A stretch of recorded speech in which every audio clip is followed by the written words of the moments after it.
Chapter 9, Books of Accounts. Paano ko pa?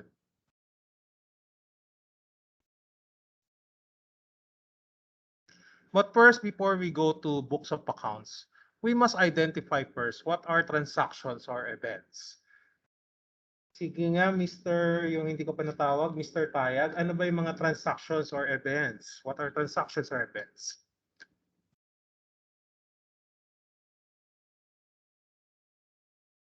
Tayag?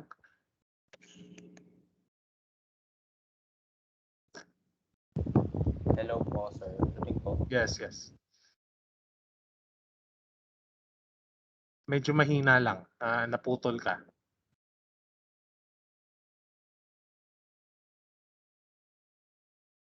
Okay. Ano po?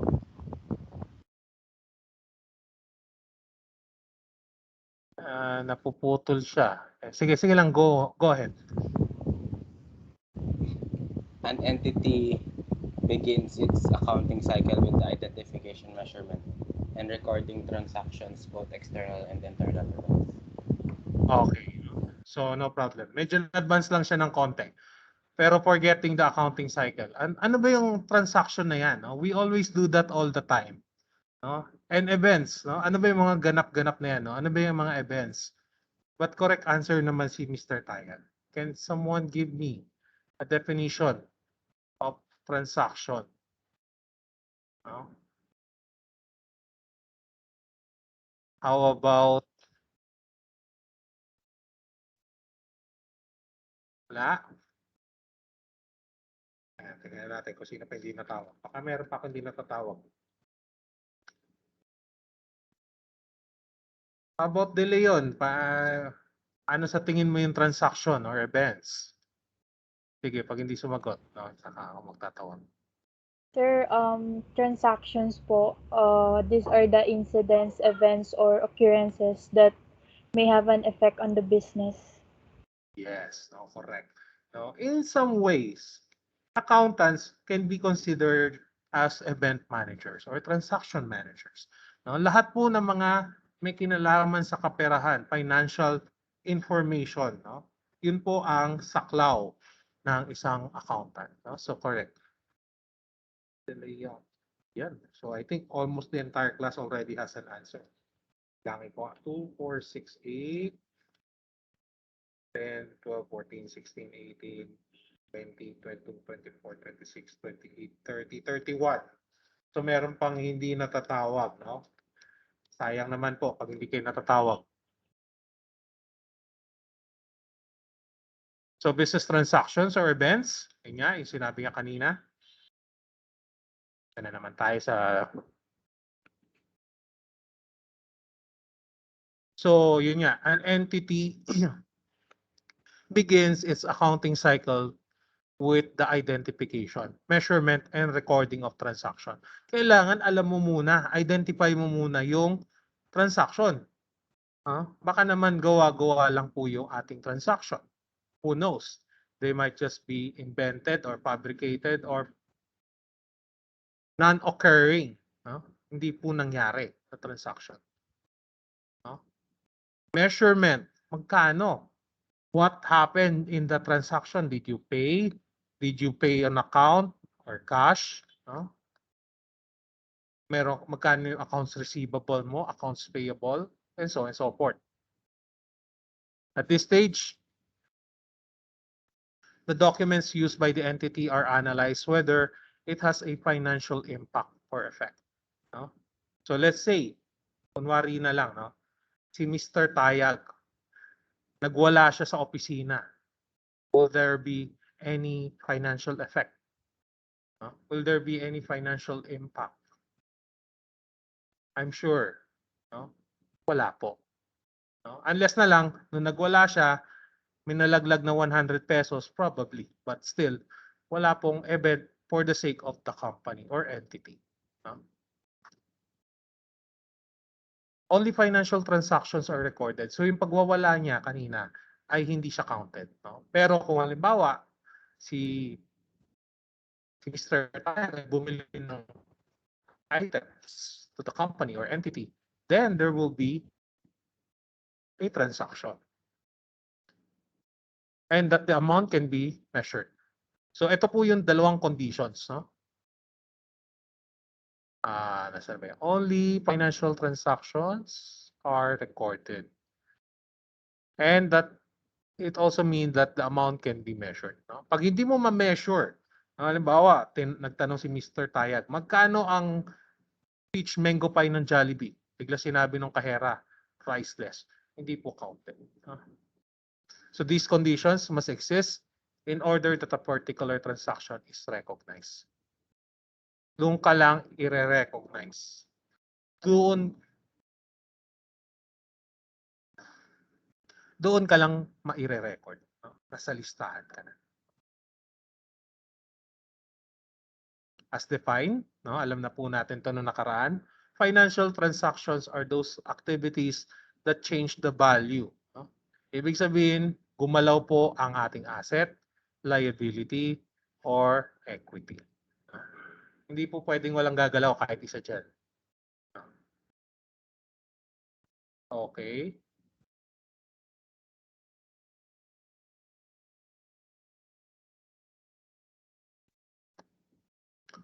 So what is the difference between financial versus non-financial? No? So financial on the left and non-financial on the right. So ito yung example. Can someone else give me an example of financial transaction aside din sa pinakita kong teaser na isa?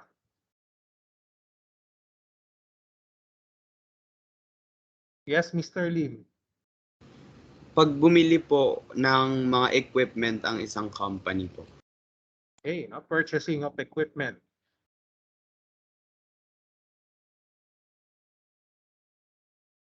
Del Rosario, hindi ko pa yata natawag. Del Rosario.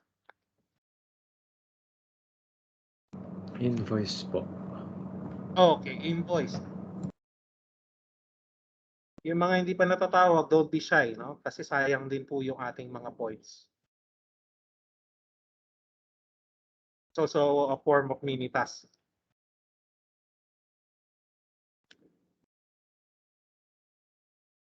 How about Ruel? Ano bang may bibigay mong example ng financial transactions? Cash receipts po. Sorry. Cash receipt po. Okay. No?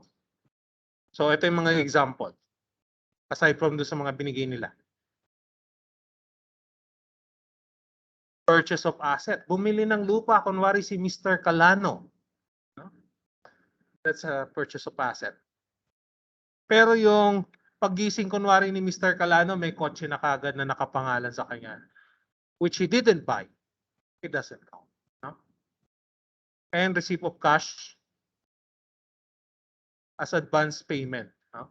Halimbawa, si Miss Cruz ay isang accountant. Binigyan siya ng down payment ni client. Then that is also a financial transaction. And speaking of Miss Cruz, natawag na po ba siya? Not yet. No? Ayun, natawag na, sorry. Tawag na. Okay. How about non-financial transactions? Aside doon sa binigay kong sample, can someone give me a definition? Actually, pinapahaba ko lang yung lesson. No? Can someone give me a definition of non-financial transaction?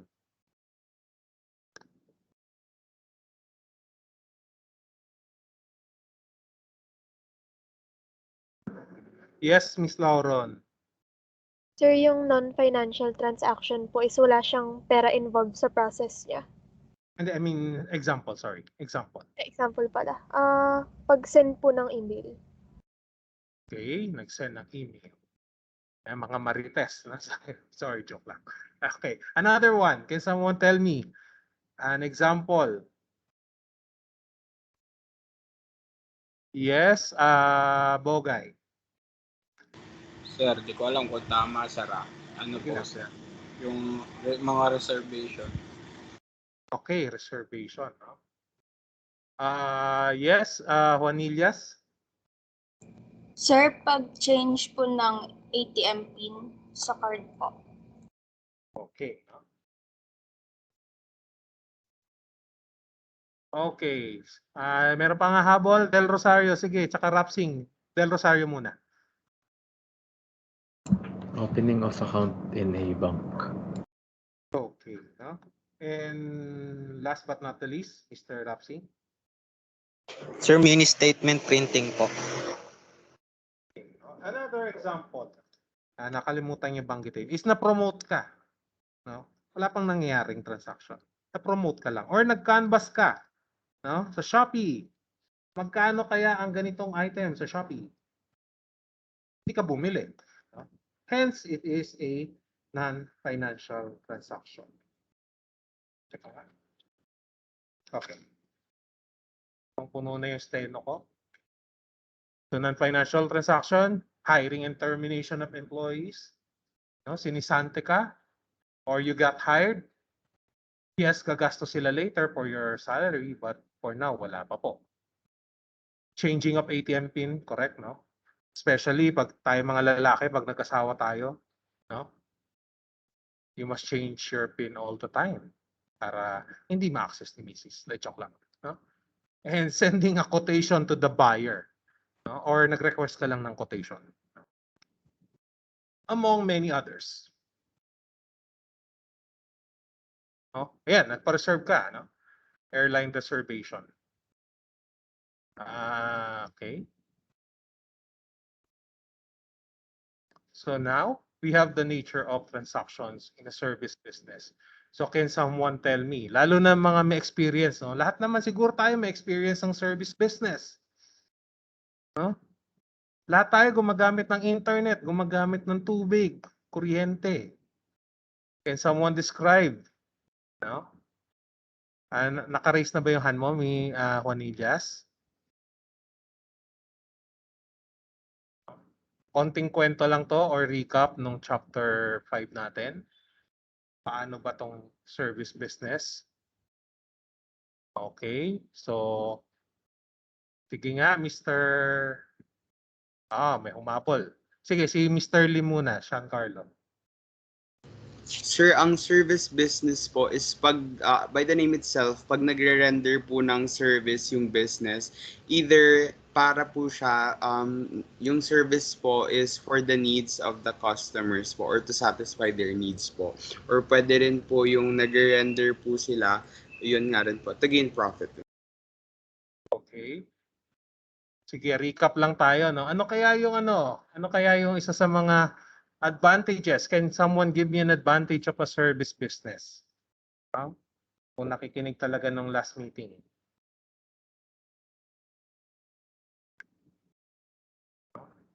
Bonus question po yan. Oo, nakalimutan na yata. No? Sige lang. No problem. Okay. So, proceed na muna tayo. Nature of transactions. It may come in, no, in a form of expert professional advice. Kunwari si Gonzalez, she is a CPA. No? So she provides accounting services to her clients. No? Or si Bogay, he is a contractor. No? Lawyer, law firm, doctor. Or yung mga delivery. No? Favorite natin to. Food Panda. Sorry for the noise. No?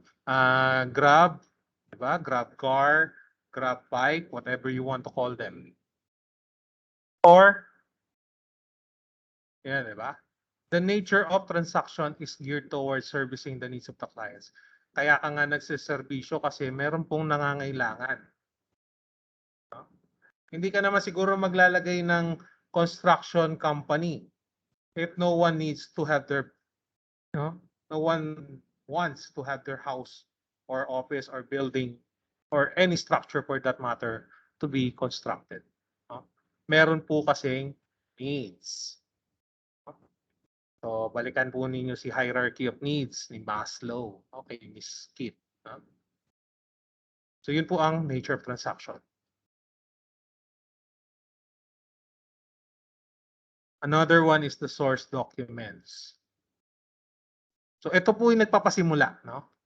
Ito po yung parang evidence. It triggers the analysis of what happened. Ano ka ba nangyari, no? Siguro alam po natin yung nangyari, no? May nag-deliver ng pagkain, may nag-deliver ng mga tiles, no? Or other nag-provide ng service. But paano kung wala na tayo, no? Nag-resign ako. Nag-resign kunwari si Mr. Del Rosario, no? Nag-resign yung mga empleyado ng company. No? Dito pa rin sila babalik. This is where they will check. Ano ba yung nangyari? It begins the process of entering transactions in the accounting system. Without the source documents, there will be no such thing as transactions. Siya po. And it serves as objective evidence. Evidence. So this is where you will see the link between a legal practice and accounting practice. Lalo na kung nagkaroon na ng kortehan, no? Or lawsuits. You can use it as an evidence.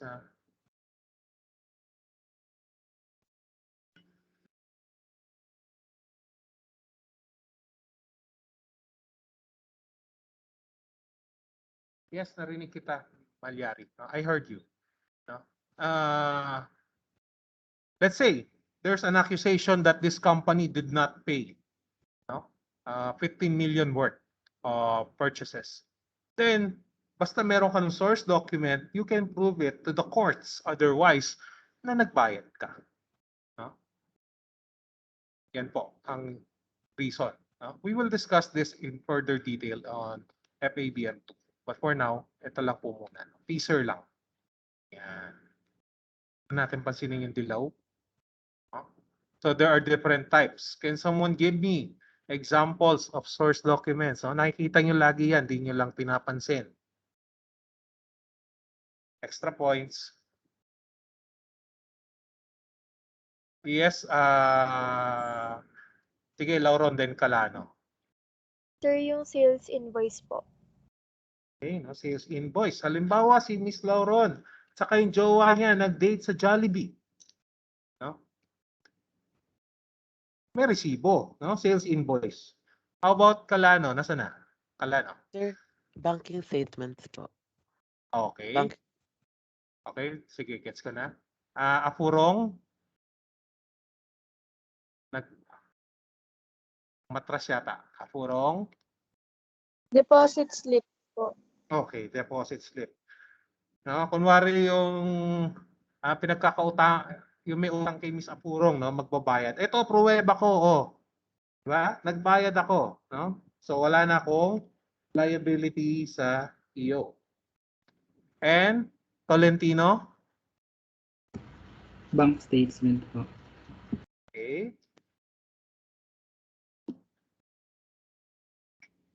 Wait lang ha. Marami-rami yung nakalista na eh. Okay. First time pa lang ba kita natawag, Mr. Tolentino?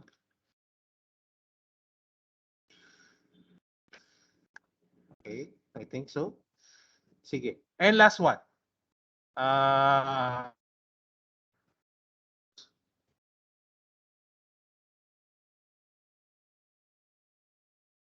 Nawala. Okay, nawala. Sige, Marasigan. Another example of source documents. Official receipt po. Yun ang hinihintay ko. OR. No? Ang SI, ano lang tayo, skip lang tayo dun sa FABM2 content. SI is usually for merchandise. Bumili ka ng Jollibee, bumili ka ng ballpen, SI po yun. Ang OR usually sa mga serbisyo. Bawa, nag-waterproofing ng banyo, nag-provide ka ng accounting services mo, and so on and so forth. Sige nga, check natin. So you have, ayun, lumabas. There are actually two categories, primary and secondary. So nabanggit niyo na halos lahat. Sales invoice, OR, purchase order, nakalimutan natin. Purchase order. purchase requests, delivery receipts. Yan. Yan po yung pruweba na nag-deliver po. No? At hindi ka makapag-provide ng delivery receipts kung hindi ka nagbigay muna ng purchase order. Ano lang natin yan, no? Advance lang tayo konti. Deposit slips, again, someone mentioned it. Bank statements, yes, no? FABM1 yan. Checks, it's also counted as a source document. No? I paid you on a check for 6 amortization ng kotse. SOA, no? Or Statement of Accounts. Ito yung utang nyo. No? Ito yung listahan ng mga atraso nyo sa amin. No? We jokingly call it Statement of Atraso. No? So, other source documents include reports. Can someone give me an example of secondary source documents? Medyo mahirap pero bonus po yun sa mga makakasagot.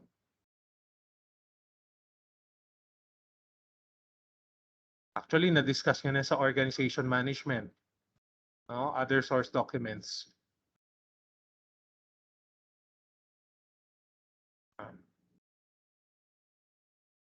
Bad document. Okay lang ba yung ano ko, voice ko? Meow, meow, meow. Mic test? Yes, sir. Okay po. Okay, okay. Sige, nauna si Jeronimo, no? Rules and regulations po.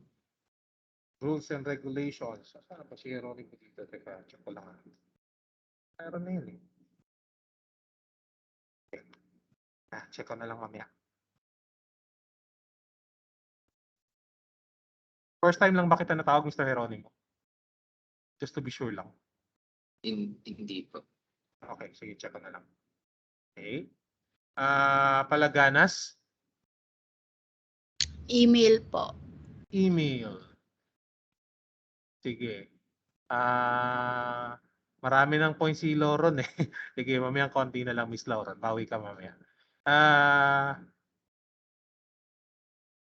Casanova. Payroll reports po. Okay. No? Sige, last but not the least, ay na bumawi. Talisig.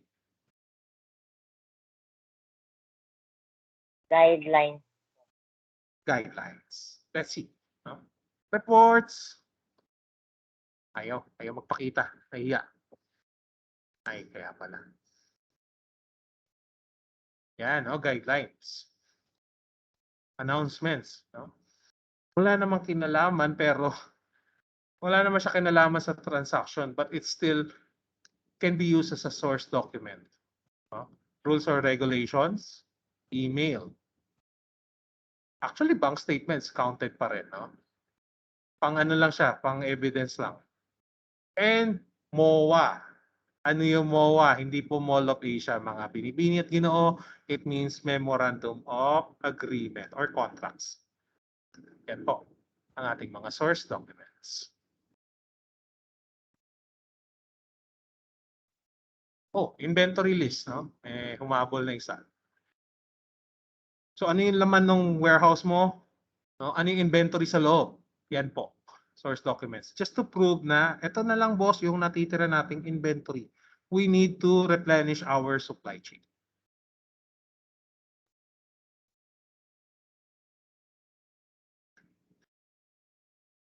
Naulit lang to, no? Ito.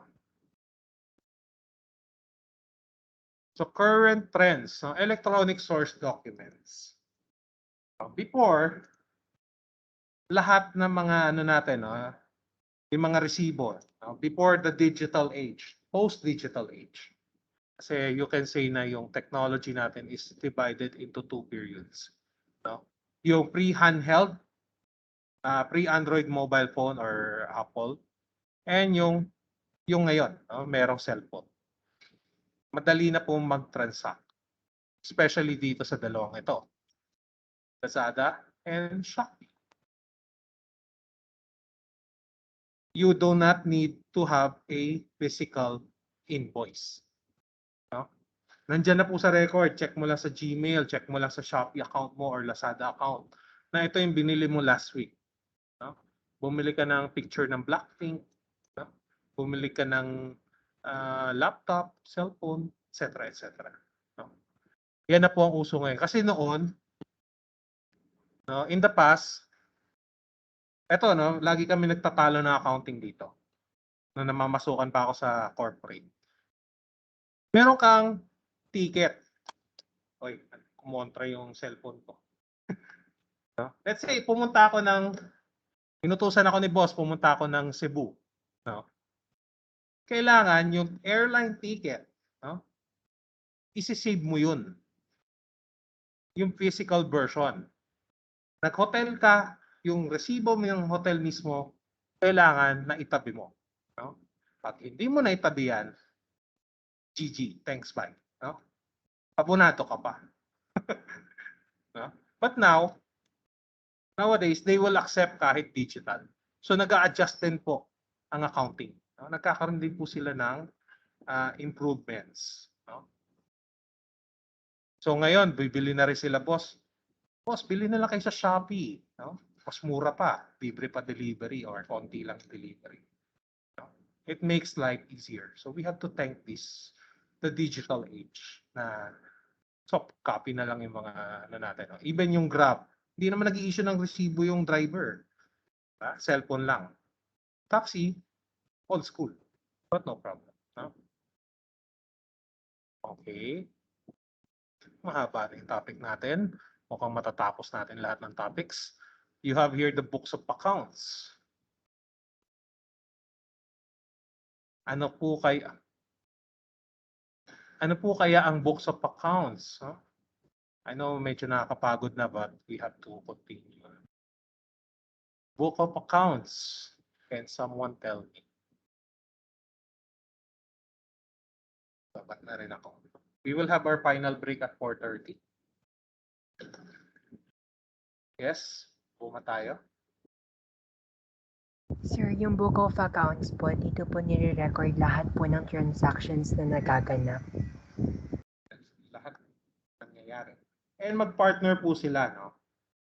Hindi po pwedeng na i-record mo dun sa isa wala. No? They are essentially partners. No?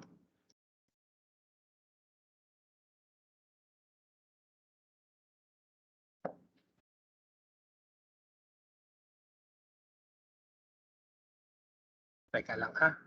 Paano ba to? Naka-hide kasi yung iba eh. Pwede naman. Okay.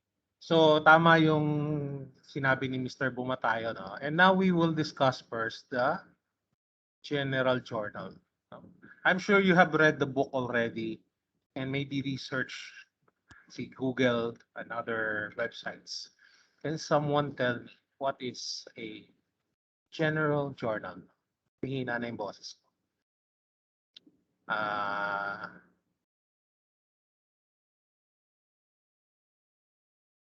Di po mga tao dito.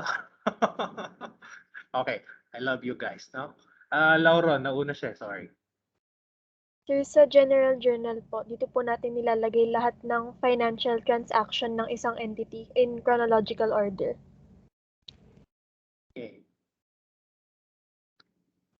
Nung Friday, kinakamusta kayo ng mga grade 12, yung mga senpai, no? Mga senpai nyo, kamusta daw kayo? Sabi ko, mas masipag kayo, no?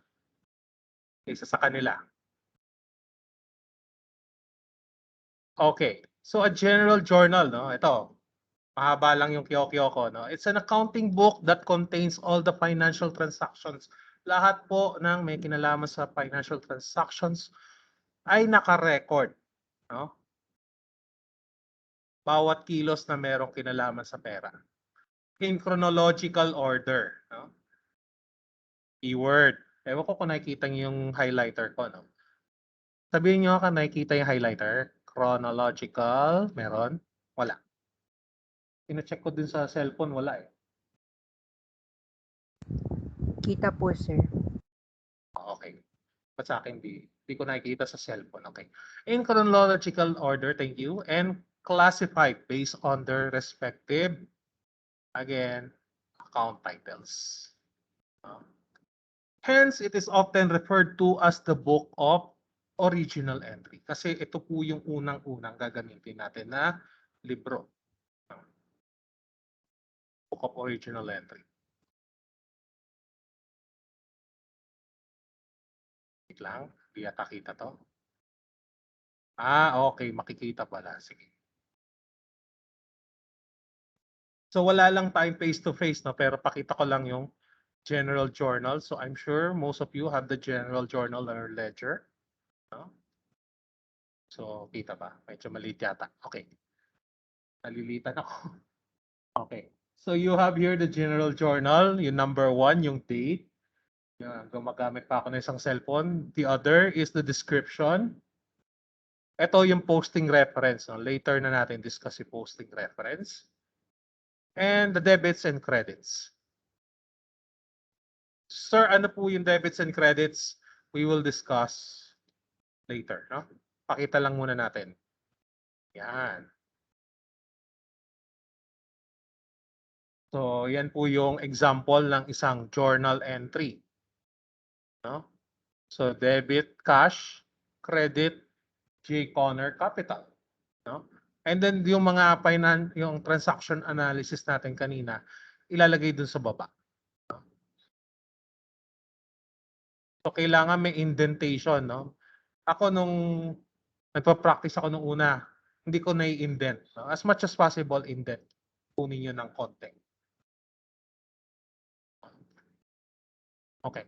So another is that you must check na yung debits and credits are equal. Yan po. Yan po yung example.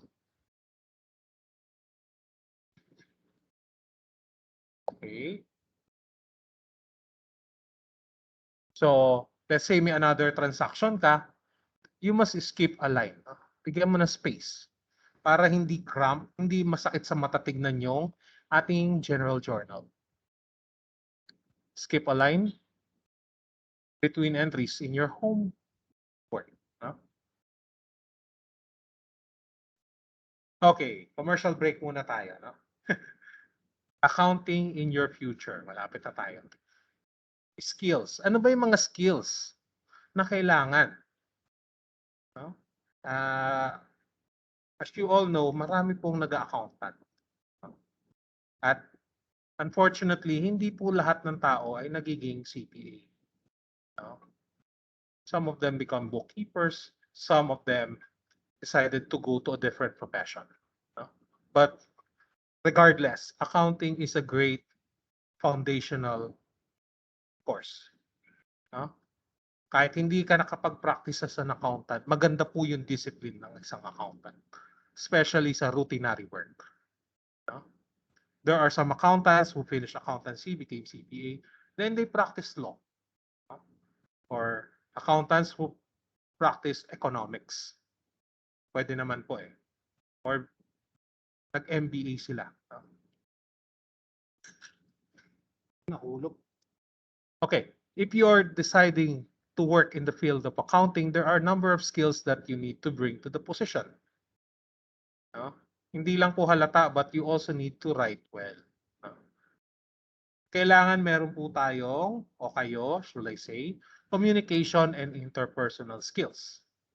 No? Because remember, one of the skills of accountants is to interpret, record, and communicate. No? Those skills are assumed capabilities for nearly any job. Hindi lang po accountants ang kailangan merong communication and interpersonal skills. No? Kahit po si engineer, kailangan. Si doktor, kailangan. Si abogado, kailangan. No? But if you are in the accounting department, you will be expected to be skilled at analyzing transactions. Ito po. No? Yan yung mga importante dyan. Analyzing transactions, debit and crediting accounts separate. No? Ito yung sinasabi nilang walang uwian hanggat hindi balanse and posting those transactions. No?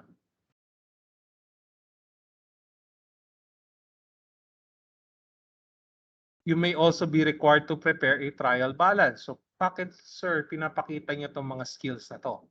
No? teaser po ito. No? It's a preview of what we will be discussing. Prepare a trial balance and financial statements. No? So si financial statements sa next grading pa, pero for the trial balance, meron po tayo. While your work will be primarily on the computer using general ledger software, yung kanina, you still need to understand what goes on behind the screen. No? Kailangan marunong ka pa rin ng basic principles, hence the FABM1. This is especially important when totals don't balance. No? Paano pag hindi nagbalanse? No? Or paano mo hahanapin yung mga errors? Yun yung isa sa mga human skills. Minsan nagkakamali pa rin ang computer. No? Pero nagkakamali ang computer kapag mali ang input ng tao.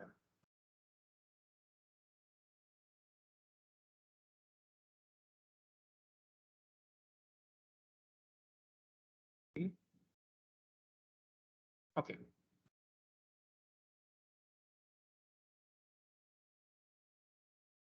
Pala, no? Si Abing ba naka-connect na? Sorry. Or not yet? Wala pa din po siya, sir, sa meeting room natin.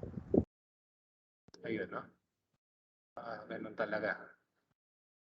This is one of the problems of our online classes. But there are benefits also, no? Pero minsan nakakainis din. It's an irritant when you lose connection. Okay, wag na muna natin i-discuss yung mga special journals kasi masakit sa ulo. No? Nasaan na ba yun? So we will skip to the general ledger. Ayaw magpakita. Alam ko na. General ledger. What is a general ledger? Nagbubulol na ako.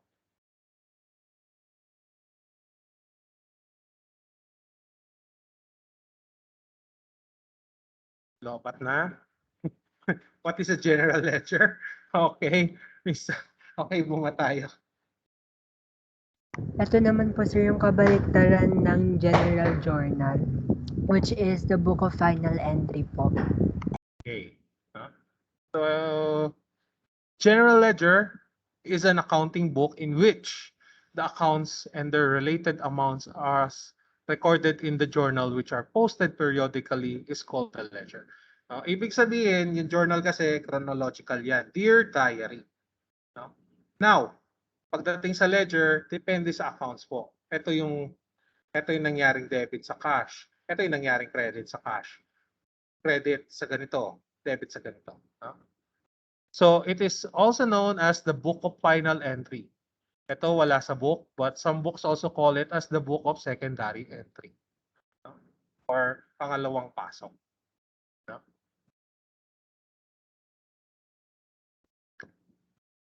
The reason is that all balances in the ledger are used in the preparation of financial statements. So kung tama ka sa basic accounting equation, tama ka rin doon sa expanded, tama ka sa journal, tama ka sa ledger, then more or less is malaki yung chance mo na perfect ka even sa financial statements. It is also referred to as the T account. Yan. Ito po yung dahilan. It's shaped like a T.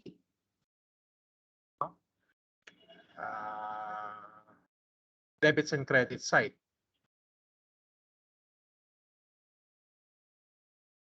So ito na po yung ating posting process.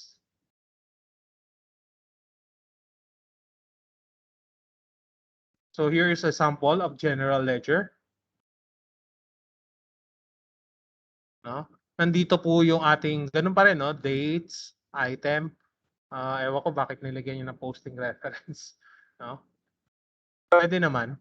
Debits and credits, which are the transaction amounts. No? Magkano yung debits on that day? Magkano yung credit for a specific account. No? As you can see here, cash lang po yung concern ng itong amount na to. Itong account, sorry. And then, ano po yung account number based from the chart of accounts? According to their chart of accounts, it's number 111. And then after that,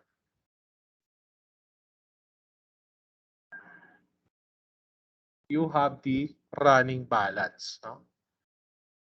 May mga ibang ledger na sa dulo lang yung balance. But this one is running balance. So bawat kilos, bawat debit, bawat credit, there is an equivalent balance. No?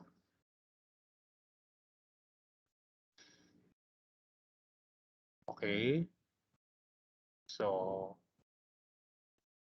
on the other hand, no? Ayan, no? Ganun din siya. Ibang version lang yung pinakita ko.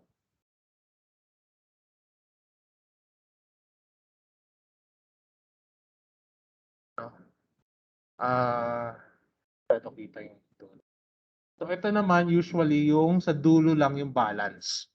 No? Ito total mo muna lahat ng balances and then what is the total balance? No? So 137 yung isa, 137. Yan. Sa huli, nasa huli lang ang balance. And then ito yung steps, so I will not be discussing it any further, no? Makikita naman natin yan. So posting a debit, so ano na yan, no? Given na yan, you already know this. And posting a credit. Check ko lang, no, kung pwede na ba tayo mag-break. Okay, so saktong-sakto, no? Let's have our final health break. And we'll be back after 10 minutes.